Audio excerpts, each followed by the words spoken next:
Good evening, everybody. Welcome to this session on Journal Club. For the youngsters here, I would like to say that this is a fairly complex paper. Okay, so don't get overwhelmed by it.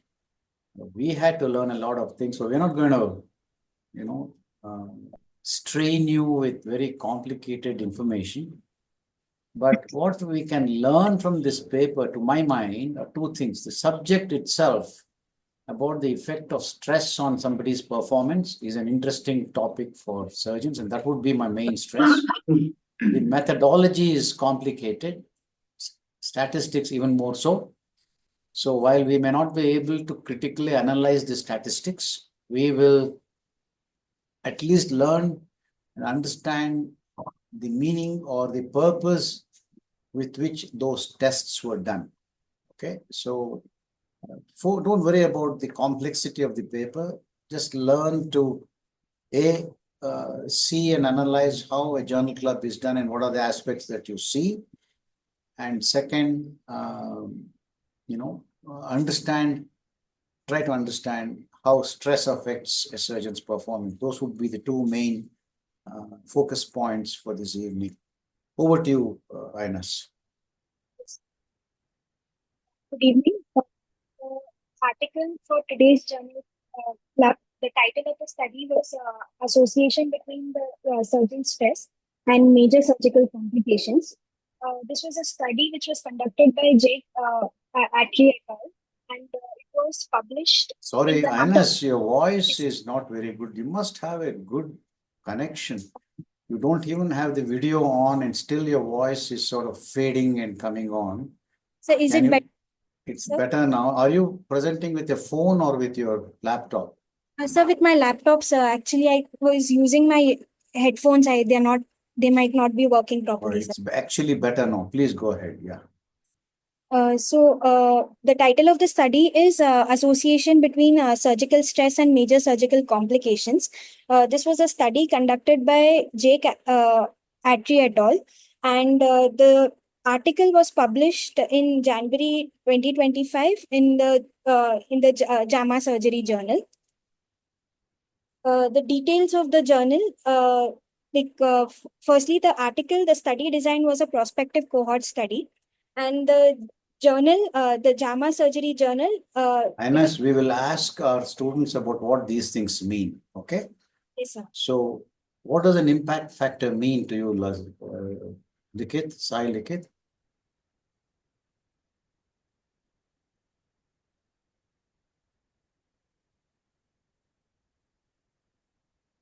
Do you know? You don't know? You're not unmuted yourself. Are you there? Hello? Yeah, go on. What is an impact factor? She has put three names there: impact factor, SJR, and site score. What do they mean to you? Right. Impact factor in. I'm not looking at the calculation of these scores, but what does it actually mean to you? What are those metrics trying to tell you? Effect of stress. No. Nikita?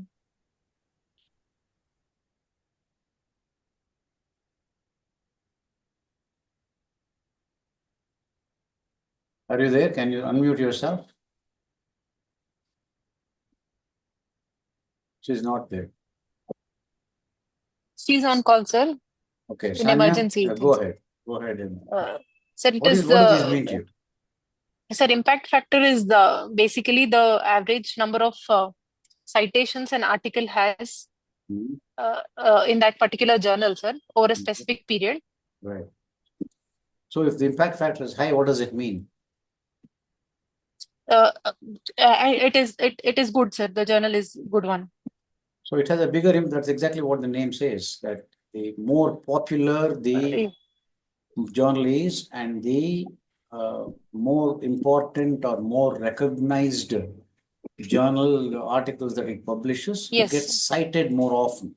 Right? Yes, sir. Go ahead, Einass. Give us the definitions of each of these three. Yeah.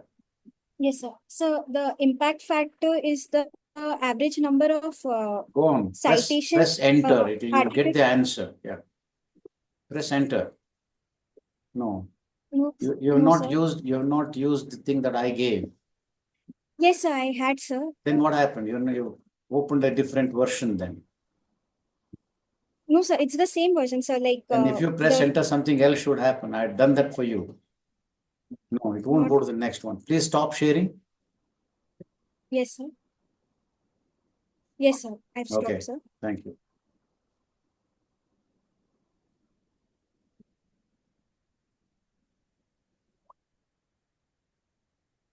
I had a version called KL corrected, right?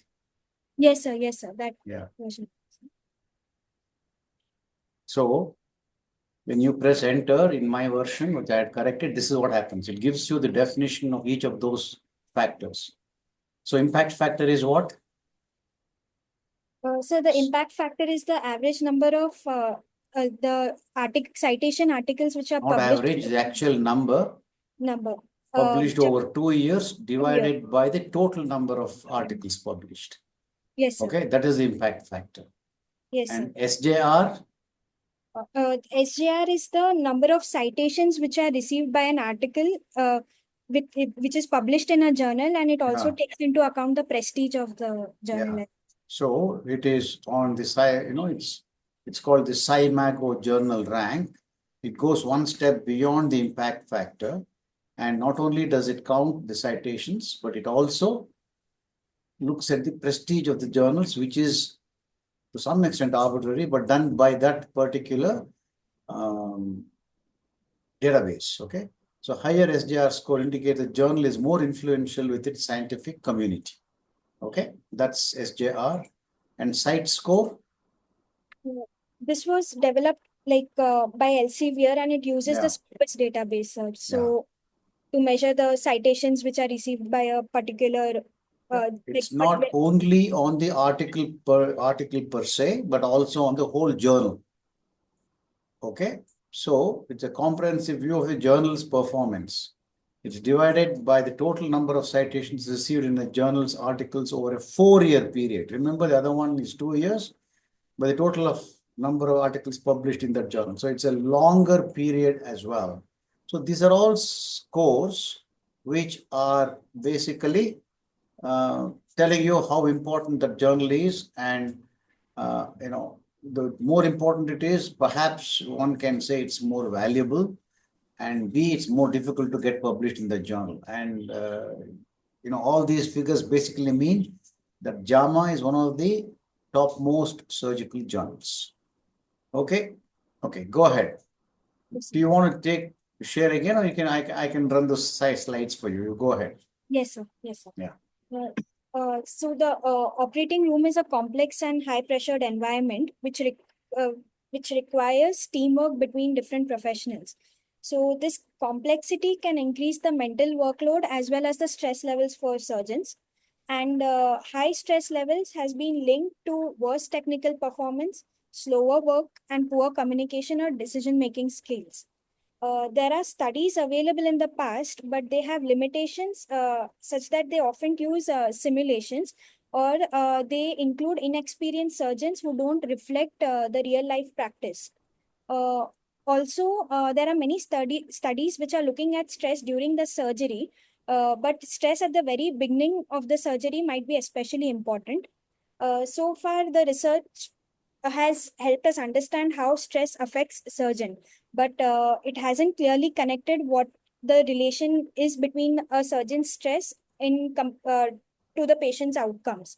And studying this link would help us turn surgeon stress into something which we can monitor, and thereby help us aid in providing better care for the patients. So basically, the previous studies have looked at either simulations or inexperienced or resident trainee surgeons, and they have looked at many physiological parameters, but not necessarily on outcomes. So this study also adds outcomes to the objective measurement of stress, and therein lies the importance of this paper. Go ahead. Yes, sir. Before going into the study, this is one of the parameter which was used in the study. So just to give an explanation, heart rate variability is one of the parameters which they have used to conduct this study. HRV is the variation in time between consecutive heartbeats. That is basically the RR interval, which is seen on the ECG. And on the the heart rate variability versus the heart rate. So heart rate is basically your beats per minute, whereas heart rate variability is measuring the RR interval. Increase in the heart rate, it will depict the increased levels of stress. In HRV, we are trying, it will help us see the balance between the sympathetic and the parasympathetic system. In terms of association of HRV with stress, we take into account the sympathetic state, wherein there is this is like supposedly in a stressful environment or in a state of stress, there will be catecholamine release. Herein the beats become regular and therefore the heart rate variability decreases. On the other hand, when you have your parasympathetic system, that is the vagus getting activated, uh, there is the heart rate variability becomes, the variation becomes irregular, and therefore you have a higher heart rate variability. So to conclude, if you have a high HRV, that is an indication of a relaxed state, whereas a low HRV, it is a marker of physiological stress. And in terms of measurements of HRV, HRV can be measured in two domains. One is the time domain method and the frequency domain method. Yes, sir. Number one. In the frequency domain method, we look at two frequencies, like the low frequency and the high frequency ratio. When there is a state of stress, the sympathetic nervous system is activated. When we talk about low frequency, it measures both the parasympathetic and sympathetic system, but more so the sympathetic system, especially in case of stressful scenarios. And high frequency is a primary measuring indicator of the parasympathetic system. So, like I said, in the stressful state, the sympathetic nervous system activity increases. So the low frequency will increase. And this will ultimately contribute to an increase in the low frequency to high frequency ratio. And in the state of relaxation, herein the high frequency increases and the LF to HF ratio will further decrease. So to interpret this, the low frequency to high frequency ratio, if it is more than 1, it is a state of sympathetic dominance, which can be due to stress or anxiety. If it is equal to 1, it is a state of balanced autonomic tone. And if it is less than 1, that is a state of a relaxed state, that is indicating a parasympathetic state of parasympathetic dominant state. It is important to understand this before we go into the basic paper itself. So this ratio is what they calculated, right? And so if the ratio was seen to be more than 1, you will see it on the tables, then it means more stress. If it is less than 1, it means they're in a very relaxed state. Go ahead. What is the research question and how relevant is it? The research question No, is... we'll leave it to the audience. Let's talk to the youngsters. Supreet, tell us, what is the research question here? You would have read the introduction and the title. And do you think it's a good question?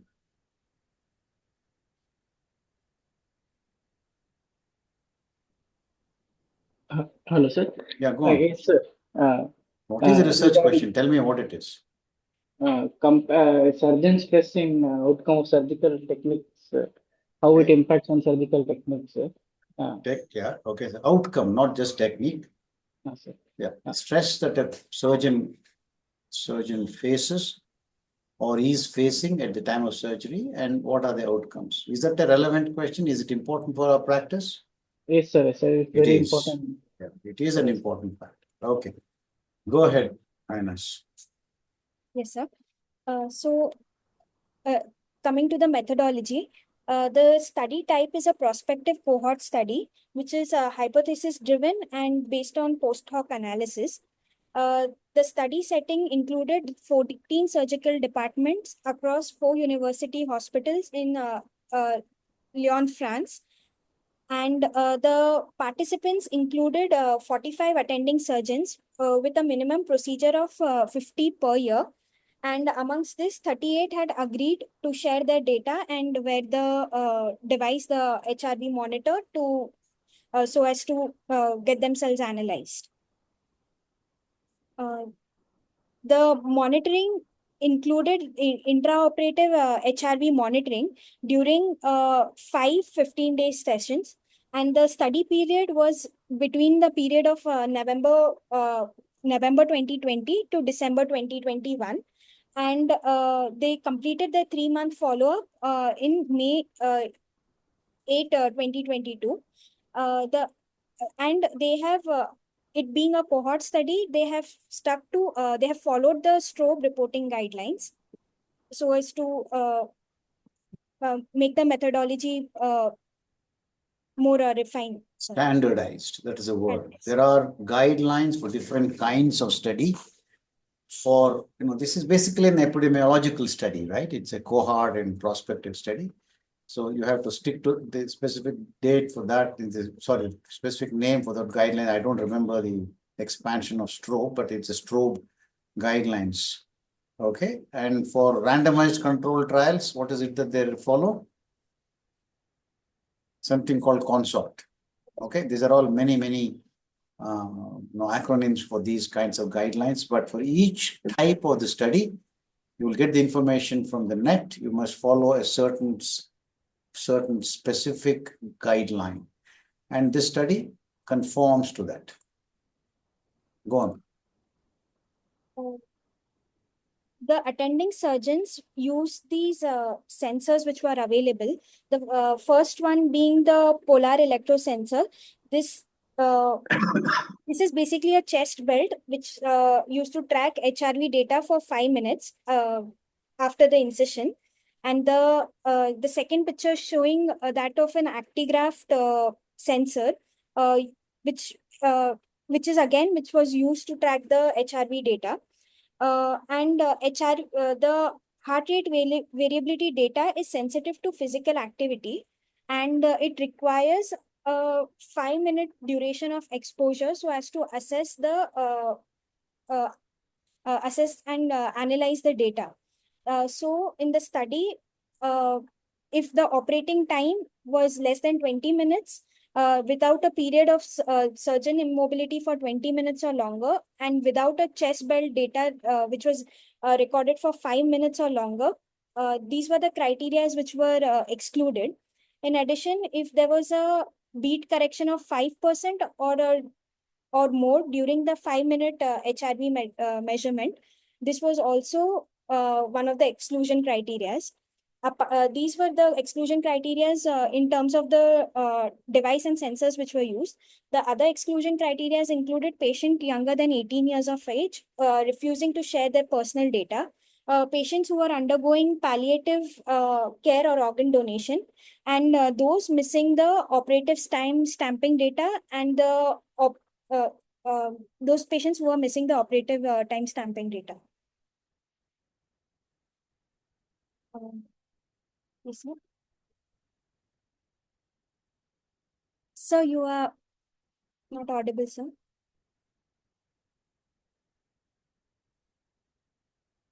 Yeah, sorry about that. I muted myself because of the disturbance I had. Yeah. So I was going to say, why do you think Praveen, why do you think they excluded patients having palliative operations?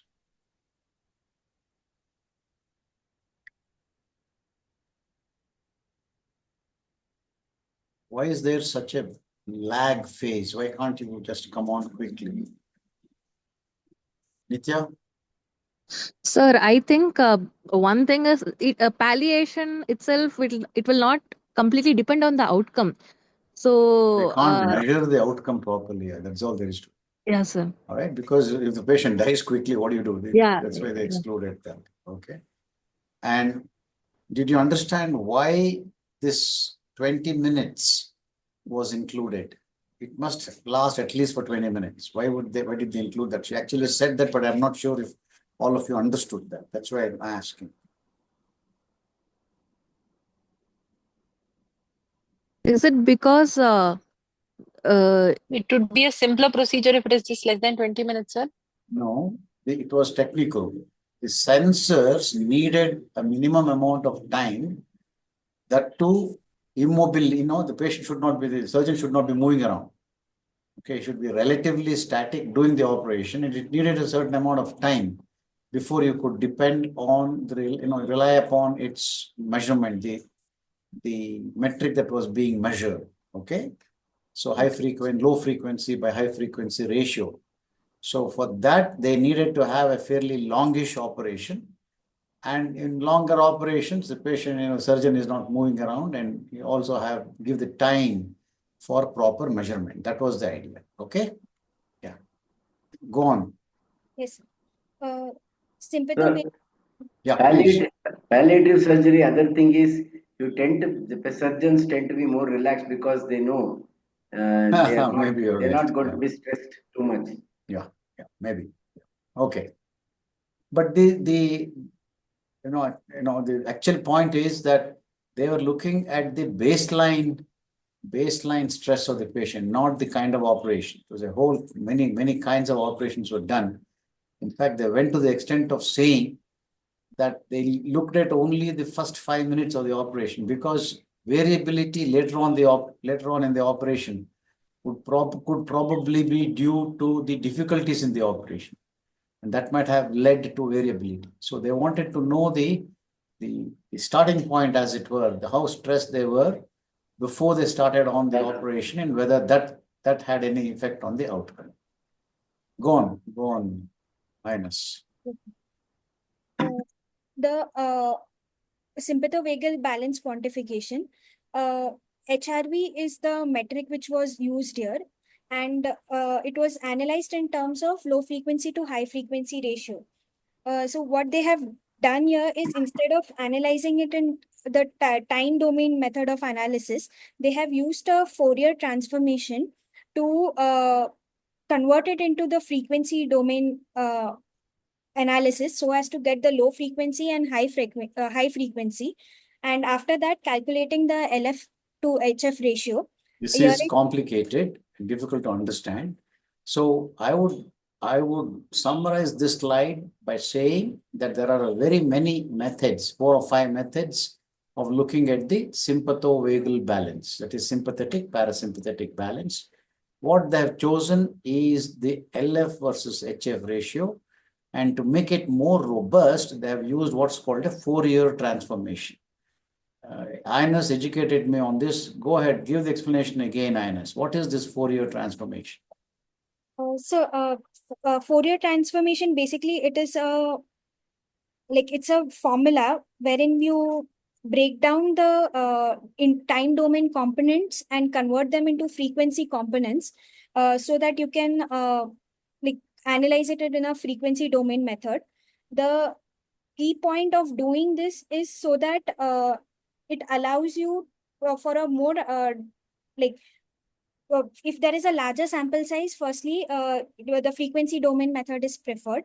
The second is it will show the assessment of the autonomic balance. That is, the sympathetic and parasympathetic balance is better assessed in the frequency domain method as compared to the time domain method. So basically, they had to find a way of converting the time domain method, which the machine gave you, to a frequency domain method, because that is considered more accurate in reflecting the sympathetic parasympathetic balance. So that is something that is well established, and we don't need to go into the details. I don't understand the major details of it, but suffice it to say that this Fourier transformation makes the measurement more accurate. Go on. The outcomes which were assessed were divided into primary and secondary outcomes. The primary outcomes being the major surgical complications and specialty specific events, which were across the general infectious, hemorrhagic, cardiopulmonary, neurological, orthopedic, cervical, and functional domain. And the secondary outcomes were in terms of the extended ICU stay due to organ failure or mortality within 30 days of surgery. And before the surgery, risk scores were calculated for patients using models that were built from a separate group of patients who had undergone surgeries by the same surgeons between a period of January to October 2022. And to make sure that the analysis was balanced, the researchers accounted for several confounding factors like the patient's age, comorbidities, sex, ASA score, the socioeconomic status, the reason for surgery and surgical approach, procedure complexity, and the type of anesthesia used as well. And custom models for each surgical specialties and outcomes were built so as to ensure that the predictions were accurate and tailored. Supreet, what are confounding factors? Sir, for a single cause, there might be multiple factors associated with it, sir. Say that again. Sir, like what I understood is like for a single disease, there might be multiple cause, which is confounding one. Single outcome. Okay. Yes. All right. So for an outcome, there may be multiple causes. So what does the attention to confounding factors do? What does it achieve?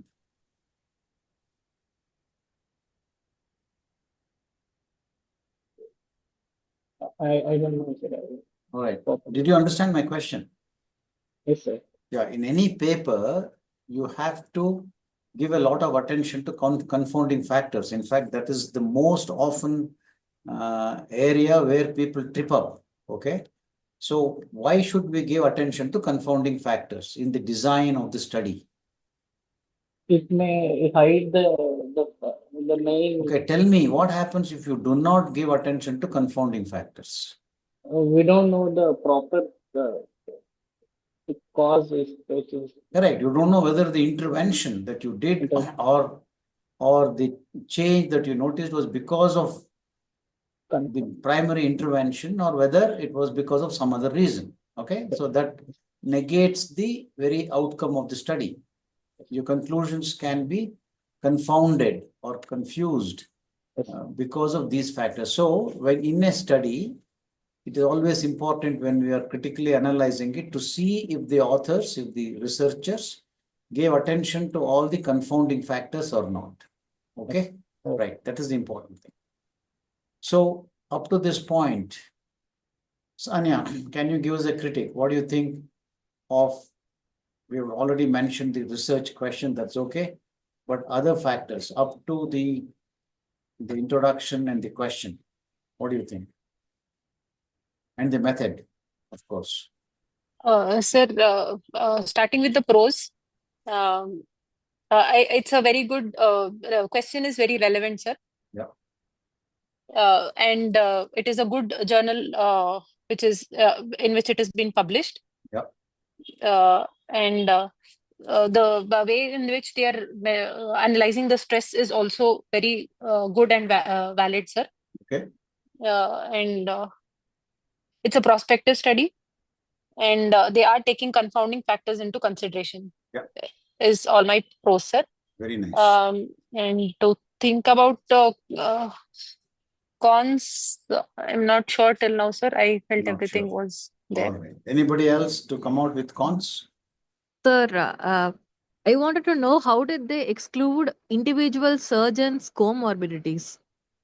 A surgeon can have hypertension, a surgeon can have some heart rate abnormality, and did they have any standardizing factor? Some may be on some medications which can increase their heart rate or decrease their heart rate. So I wanted to know, have they have not like given. Good observation. But one presumes that, you see, they also had a baseline for the outcomes. So one presumes that all of them were in good health. Okay, but I agree with you. It's a good point. They have not specifically mentioned it. Sir, they Yeah. had mentioned about normalization of each surgeon's heart rate, sir. So their normal heart No, rate is no, that compared is to their that is variation. the baseline that they measured. But Nitya's valid point is, was that Yeah. baseline altered by medication, for example? Okay, were they on beta blockers, for example? I don't think we have that information. That's a very good observation. I think it's a good question. Okay, Einass, your critique. Yes, sir. Yeah. Like relevant topic, all of these, the pros are covered, Yeah, sir. talk about the cons only. Yeah. In terms of cons, the surgeon awareness about being monitored. Yeah. So that could itself contribute to like them being like consciously aware of it, and it could contribute to like result in altering of the data. And the other thing was like surgeons with only 50 procedures per year, which was used. No, they included surgeons who are doing only 4 operations a month. All right. And so it's very, Yes. very difficult they're obviously not very busy surgeons. And to compare, to have the data from them with a fellow who is doing, 50 procedures a month would not be very appropriate, but they've done it. They have a huge mix of surgeons. Go ahead. Yes, sir. And Next. in terms of corrections for confounding factors, despite them taking into account the confounding factors, the indication for surgery will have an impact. It will keep on like in the heterogeneity, the number of specialities that they have included, that will have a con in terms of analyzing the data. And the limited, like the low frequency to high frequency ratio has its own limitations as a metric for stress. Like the exclusion criteria that they had mentioned, that it has to work for 5 minutes, there should be a period of immobility for around 20 minutes. So all of these are the cons for this. Yes, Nikita, your hand is up. Sir, they didn't mention only 50 procedures, sir. They mentioned minimum 50 procedures per year. I know, but minimum, they included people who had done only 50, which means, okay, they should have said minimum. Sorry, they should have set a minimum of 150 procedures. You understand what I mean? Yes, sir. Yeah, they did not insist on somebody doing only 50 procedures, but they allowed people who had done 50 procedures, which is not good enough. Sir. Which is not good enough. Yeah. Okay. All right. Go on. Yes, sir. Go on. Going to Hello, Sir, please. a few observations. Yeah. Sir, for this type of research question, Yeah. is the study design correct? First of all, I think the study design itself is wrong. They should have gone for a comparative study to assess the effect of some particular parameter on the outcome. Is it not so, sir? Core study, is it No, ideal for I this? felt that this is a very generic study.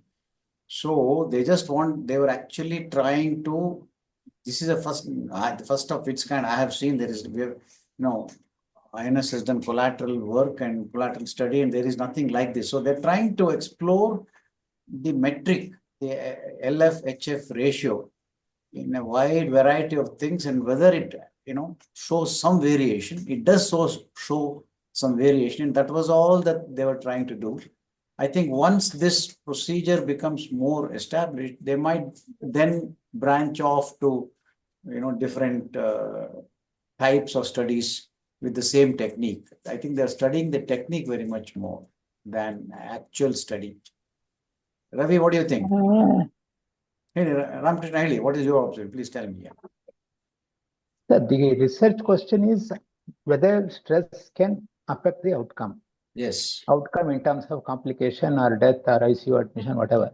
Correct. So if you are assessing it, then it should be a comparative study. You should take surgeons with this who have got stress, what is the outcome? If they don't have stress, what is the outcome? Compare those two. If there is difference, then you can say stress has got effect on the outcome. Otherwise, how can you say this complication rate, what they have mentioned, it could be the normal one, means the expected complication rate it may be. Yeah. How can you say it is because of the stress only? Yeah. That is one thing. And as others mentioned, it is a hugely heterogeneous data. Yeah. and whether this surrogate parameter LFHF is equivalent to stress. Means if Yes. this is not uh, coming in their definition, Yeah. does it mean surgeon doesn't have stress? In spite That's of right. There stress, he is may be that having. that is one of the cons that we mentioned here, you see. So limitation of LA as a metric for stress. That was the point we were mentioning. That's right. So Okay. just coming back to your question as to whether the type of study is okay. I'm thinking this is done as a baseline study with this parameter to see if there is some change at all with this metric. And now that they established that there is a change, then you will start thinking, whether the outcomes were really due to the stress or not. So we conclude, that's why as we go along, we will see the results in this. So sometimes the conclusions are a bit of what they themselves say are counterintuitive. Okay, that's what Okay. happens. So we The will know as other we go thing along. is, Yeah. other thing is they have considered all complications like Yes. MI, pulmonary embolism, or sepsis. How these can be related to surgeon stress? Correct. So, if the complication, a patient may be having diabetes, hypertension, and he develops MI, and if that is attributed to surgeon stress, Yeah. it is not fair. Correct. They should have taken only surgeon factor related complications. I hadn't Like, noticed that. Yeah, okay. I hadn't noticed that looked at other complications. I hadn't noticed No, that. they have mentioned all Okay. complications they have Okay. taken into All consideration because Then, it belongs to different surgical departments. yeah, The complications in cardiothoracic surgery is will be different. different. Complications in urology will be different. Correct. It is a hugely heterogeneous data, very difficult to That's a compare big and come drawback of the to. study. Yeah, very true. Yes, Very true. that's one thing, sir. Another thing is where they have mentioned it as a post hoc analysis. Post hoc analysis means you should have conducted one study. You already have data analyzed and everything is done. After that, they will take that data and analyze again for some different parameters. Which is that original study, sir, in this? I'm not sure about that definition for a post hoc analysis. The way They have mentioned it. Yeah, I understand they mentioned post hoc, but I think they didn't really mean, this is a French study. So they may have used it in a different sense. There was no original thing. What they're trying to do is that it is not an ad hoc analysis. Sir, I Or, think yeah, go on, Ravi. I think what Ramakrishna, I don't necessarily think post hoc analysis means that you have to have a previous study. Yeah. What it means is if there is a protocol that you have drawn and the parameters you are studying in the protocol, and if you are going beyond those protocols and comparing subgroup analysis or whatever to show differences, then it becomes a post hoc analysis. Yes, sir. But that original protocol is not at all mentioned. Initially, they should mention these are our study outcome we are going to measure. And then if they try to do something else other than what is mentioned in the protocol, then it becomes post hoc. What is that original one? So we need to look at the definition of post hoc analysis. That's for all of us. I'm because I looked at post hoc as an analysis which does not include an ad hoc. I contrasted that with ad hoc. So there is no, whatever is mentioned in the protocol is followed at the end of the study. That is the way I looked at post hoc. Kindly let us all look it up and exchange it in our view or in our group. They had mentioned it in a different sense, I guess, sir. Yeah. They mentioned as post hoc analysis of pre-interventional phase of prospective cohort study. So it is just a part of the study. This is not the whole study, is what they have meant. Sir, and if you remember, there was a similar study of this sort when the discussion came up in the department group, sir. So this is a whole a group of studies conducting with different outcomes. One is about stress and surgical outcome. One is about stress and Physical satisfaction. activity. Like different outcomes of a Outcomes of the similar same. group of data, sir. Yeah, as I said, I'm So, really not sure about it. We'll look it up. Okay. Go on, Einass. Yes, sir. Go on. Yes, sir.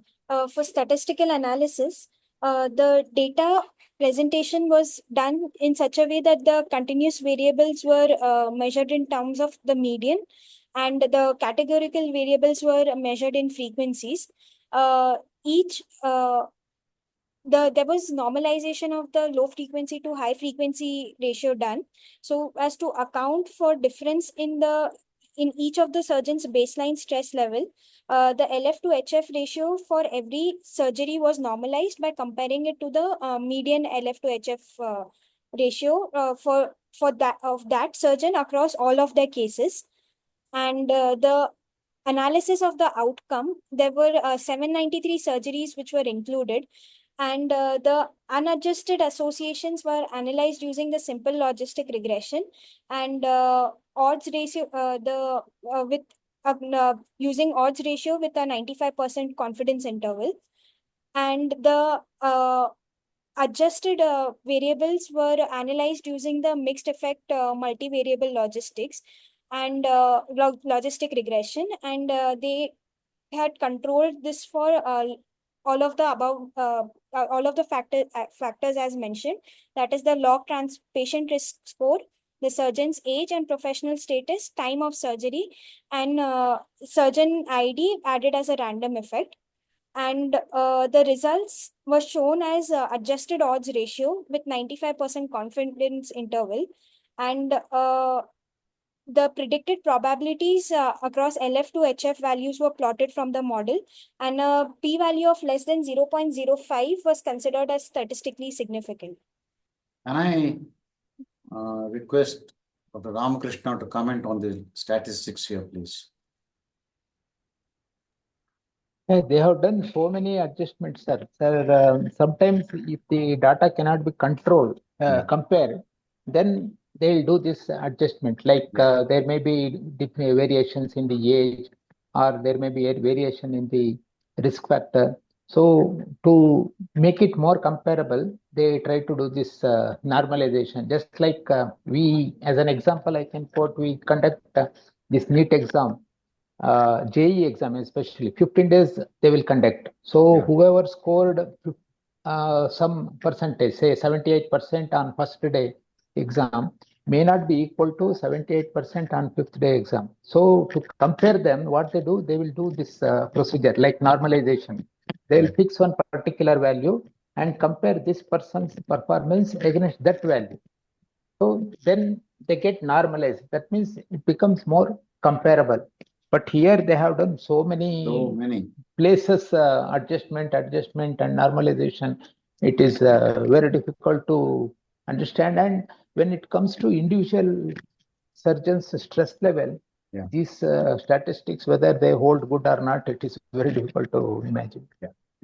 This is the overall thing that I felt, that the surgical group as well as the operations group were heterogeneous. All kinds of surgeons were there, all kinds of operations in different specialties.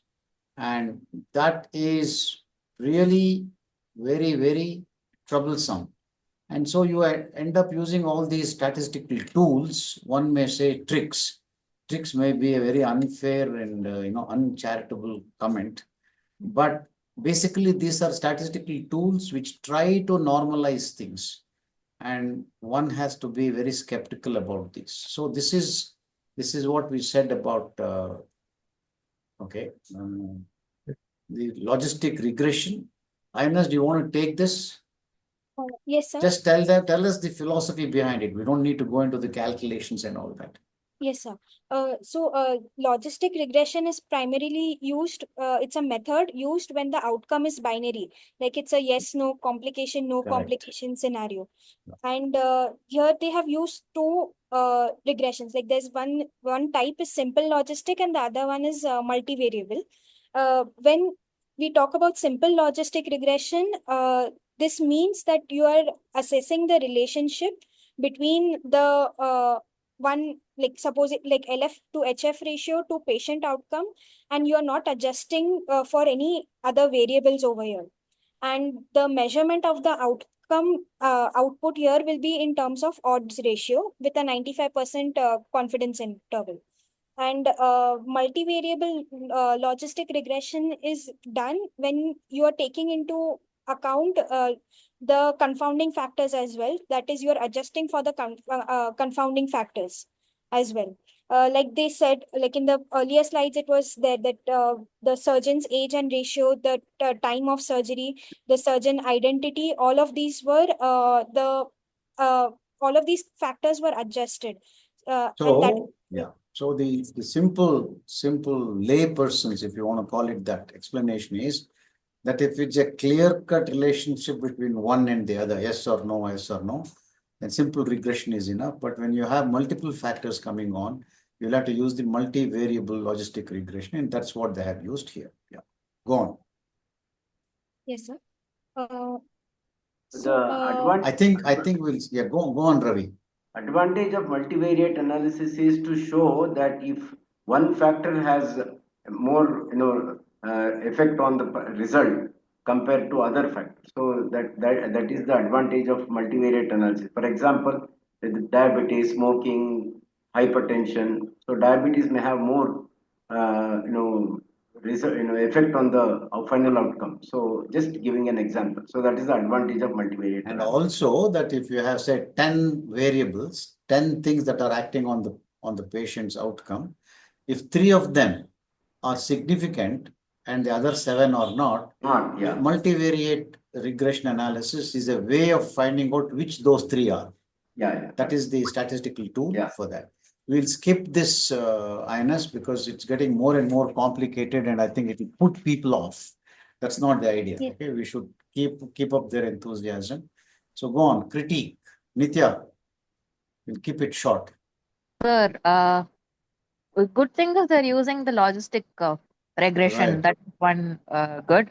And then for they have mentioned that every specialty they have assigned a specific model. So that is good.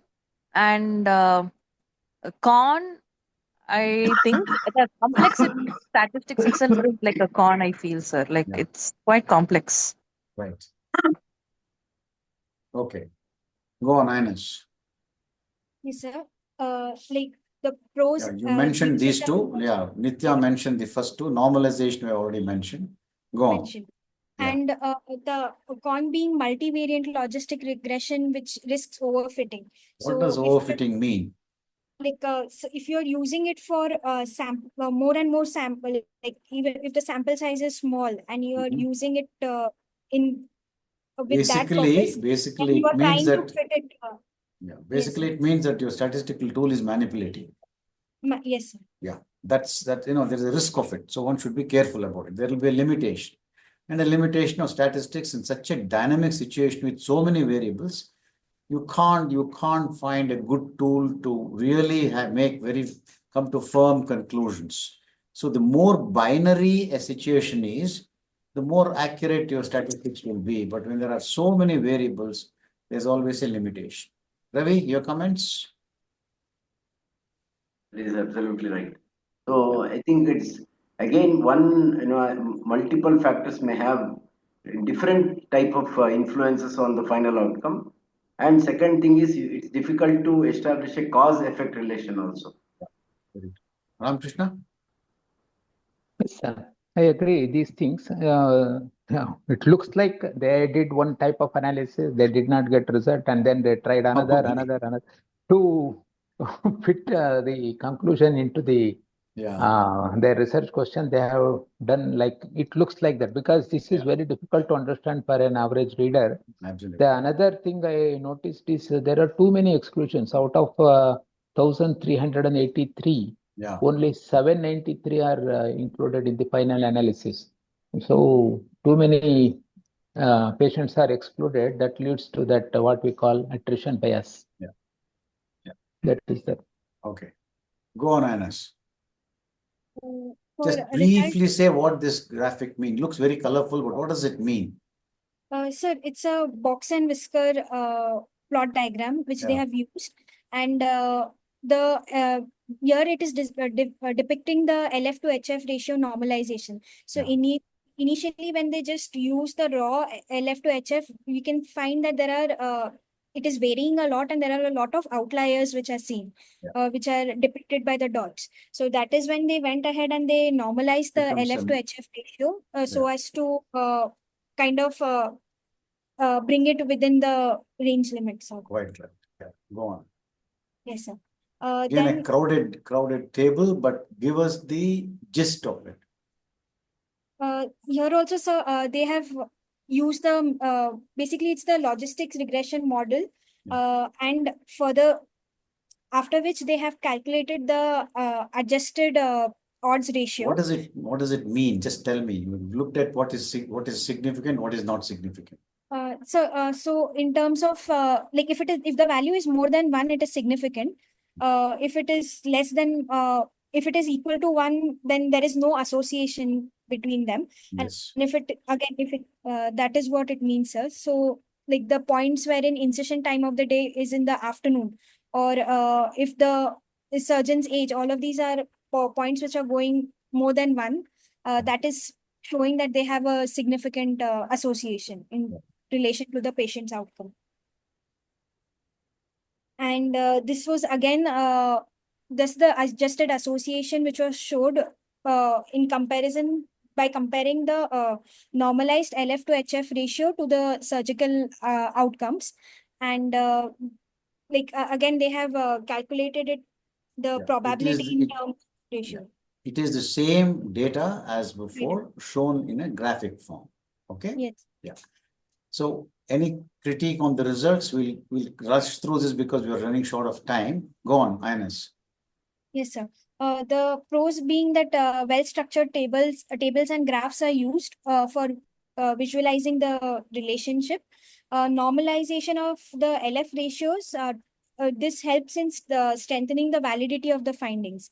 The cons being that there is limited mortality analysis, and there is limited adjustment for procedure complexity. Although they said that they have taken it into account in the initial protocol when they were explaining the methodology, but they have not actually highlighted how they have done it.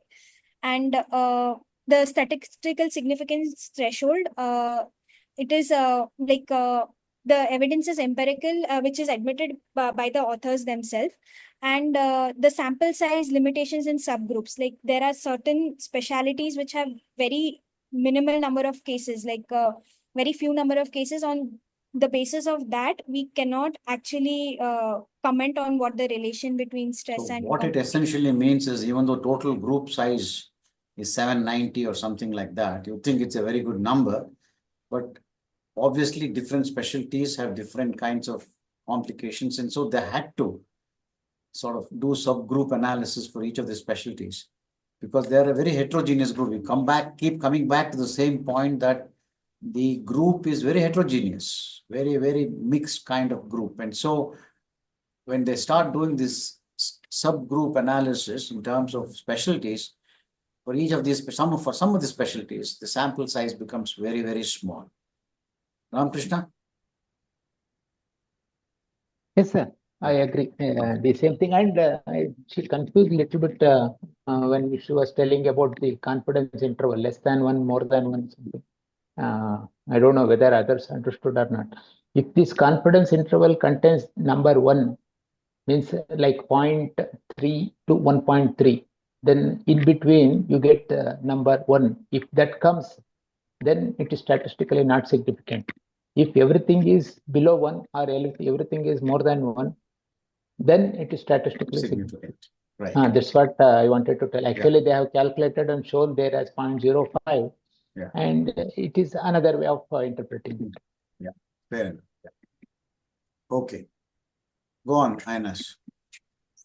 For discussion, the study found that moderate surgeon stress at the beginning of the surgery correlates with better patient outcomes. While counterintuitive, this suggests an optimal level of arousal may enhance performance in experienced surgeons. However, limitations include the focus on elective procedures, potential sampling bias, and measuring stress only during the first 5 minutes. Further research is needed to identify ideal stress levels for surgical performance and to develop stress management interventions.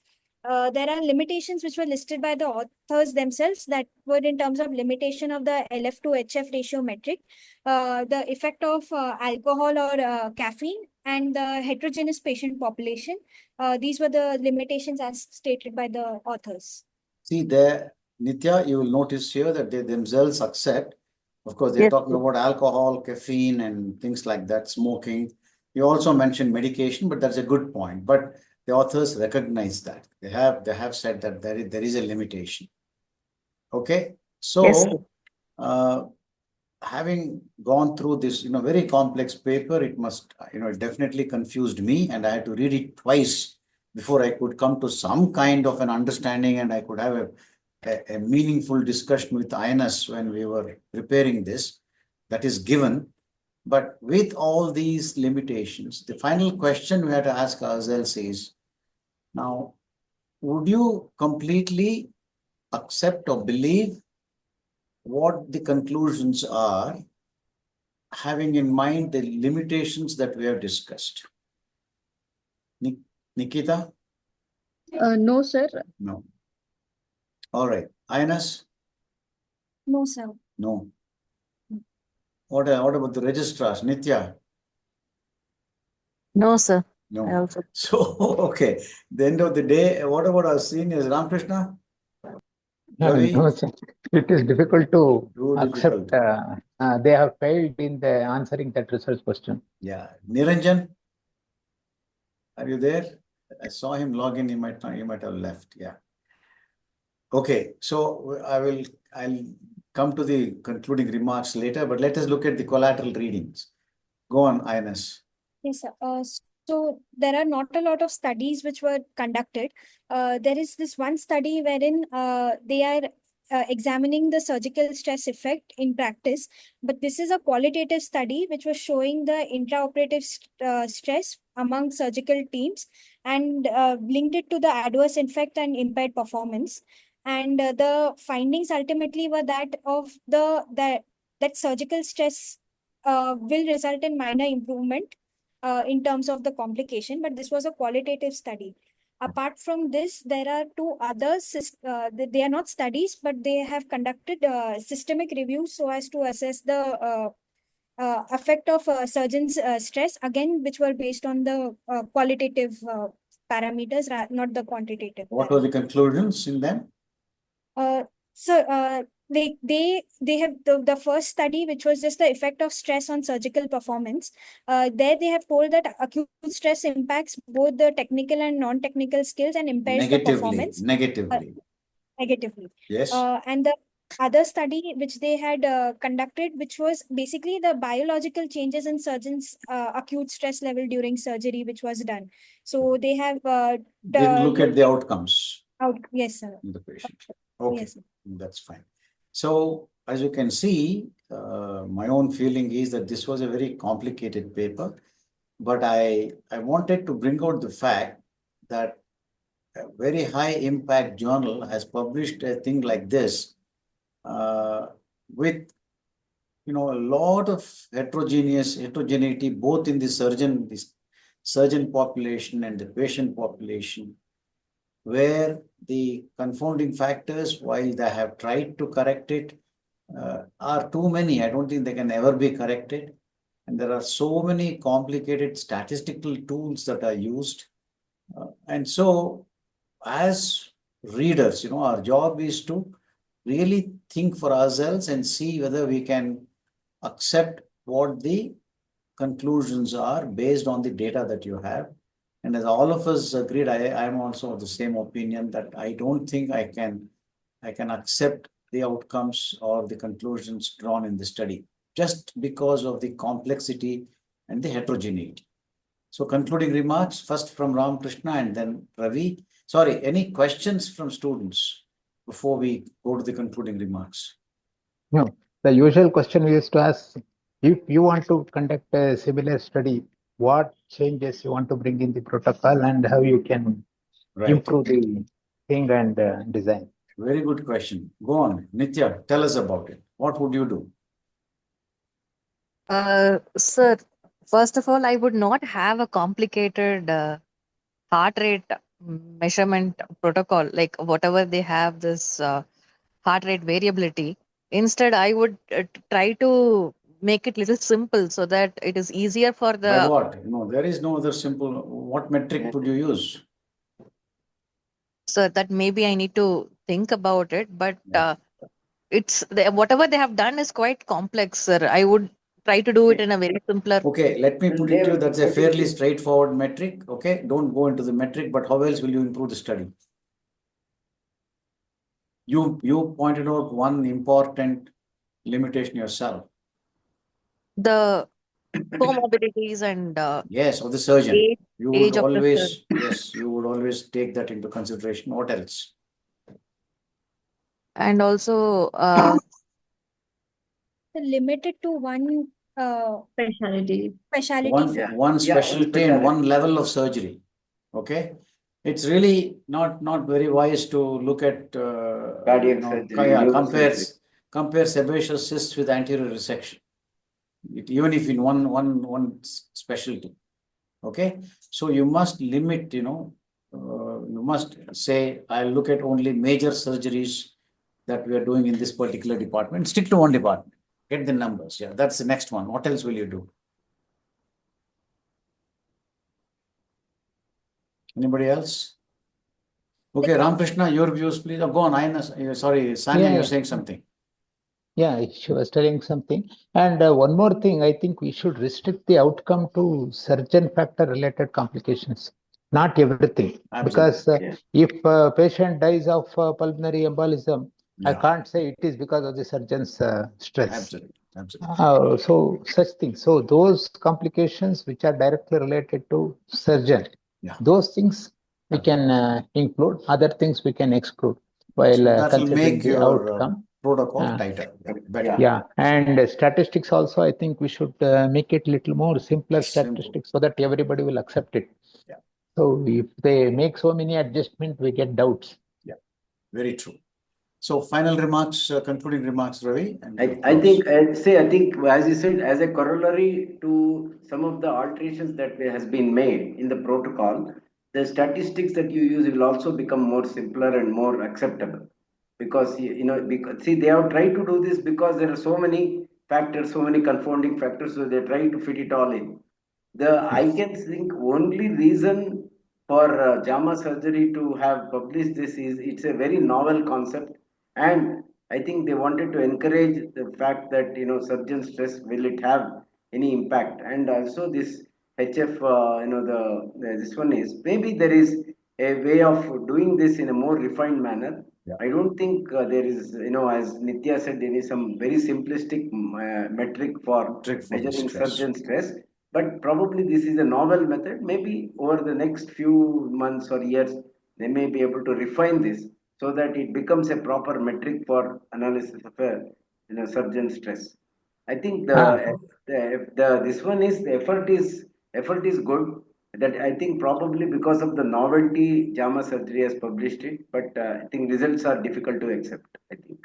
Another thing is you have to have comparative study, even though it is observational, need not be a trial, but it should be a comparative study. They should compare those with stress, without stress. There should be significant difference in the incidence of complication between these two groups. But how will you do it without stress, Ramakrishna? It's very difficult. No, every surgeon will have a bit of stress. So you can't say without stress. No, without stress means for assessing the stress, they have taken one criteria. So based on that criteria, you have to say surgeon had stress, he did not have stress. That's so very difficult. With that you can have two groups. Yeah. No, that's what the basic concept. No. I know, but the problem is every surgeon will have definitely No, you can take a cutoff, Ravi, cutoff point. A threshold. You can predetermine a threshold level and do it. All right. Okay, thank you. Einass, I think you did a very good job. It was a really difficult paper, but I think you've done a good job. Congratulations. And thank you, everybody. And as you said, please do not let a difficult paper like this overwhelm you. Okay? We had a lot of learning from how, at the minimum we have learned is how to make it more simple than this, a protocol, for example. So look at it in the right light and continue learning the art of a critical appraisal of a paper. That is the very purpose of a journal club. Thank you very much. Good night. Good night. Thanks.